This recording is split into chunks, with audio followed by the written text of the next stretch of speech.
Let's be honest, no one loves paying tax. And as small business owners, you've got plenty of expenses already. So it makes sense to keep your tax bill as low as legally possible. The good news is there are some totally above board ways to do that. No tricks, no loopholes, just smart decisions. Here are 3 of the best strategies you can use in 2025 to save on tax the legal way.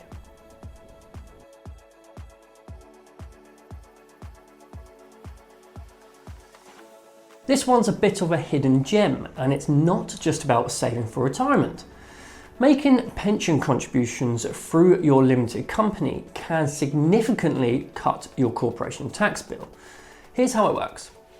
When your company makes an employer contribution to your pension, instead of paying that same amount as a salary or dividend, the business gets to deduct it as an allowable expense.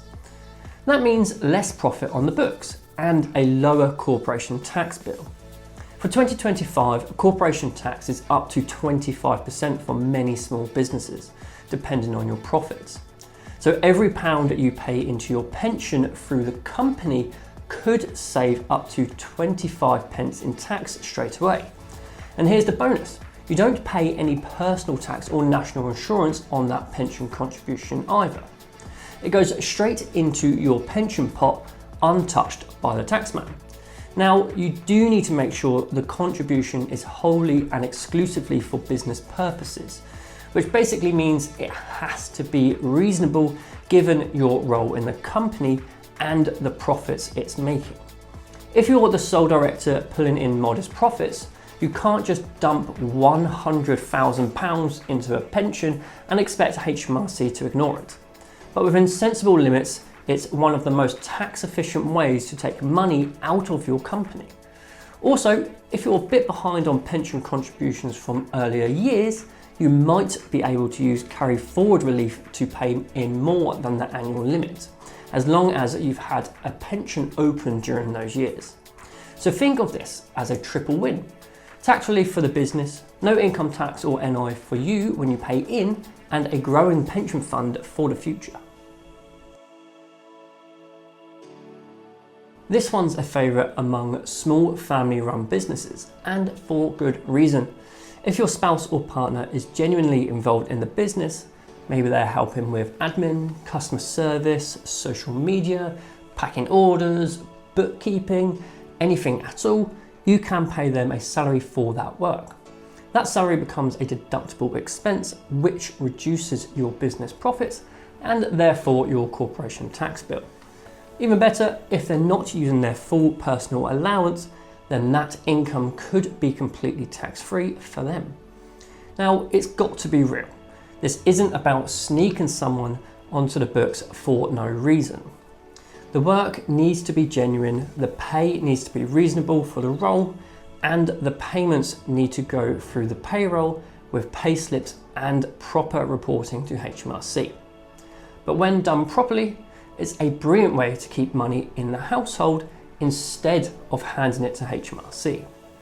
And there's a bonus, as even small amounts of pay can qualify them for national insurance credits, which helps build up their entitlement to the state pension. It's a win-win, lower taxes for the business and future benefits for your partner. If they're also a shareholder, there's even more flexibility with dividends, but even just paying a salary alone can be an effective and fully legal tax-saving move. If you're buying equipment for your business, whether it's computers, office furniture, tools, machinery, or even a van, there's a good chance you can claim capital allowances. That means that you can deduct some or all of the costs from your profits before tax. In 2025, the annual investment allowance is set at £1 million, which means the vast majority of small businesses can write off the full cost of qualifying equipment in the same year they buy it. It's a great way to invest in your business while lowering your tax bill at the same time. Timing is everything here. If your company's year end is coming up and you know you're going to buy that equipment anyway, it might make sense to bring the purchase forwards. That way you get the tax relief in this year's accounts rather than waiting another 12 months.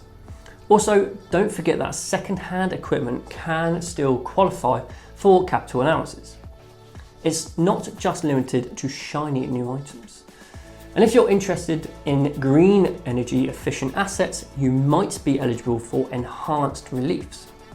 Just be aware that not everything qualifies for annual investment allowance, as cars, buildings, and some fixtures can have more complex rules. So it's worth checking or speaking to your accountant before making big purchases. So that's 3 completely legal HMRC approved ways to pay less tax in 2025. None of this is dodgy, it's not aggressive tax planning, it's just smart use of the tax system. And hey, if you're going to work this hard to build your business, you deserve to keep as much of your money as possible. If you liked this video, don't forget to give it a thumbs up and subscribe so you don't miss any of our other videos. See you in the next one.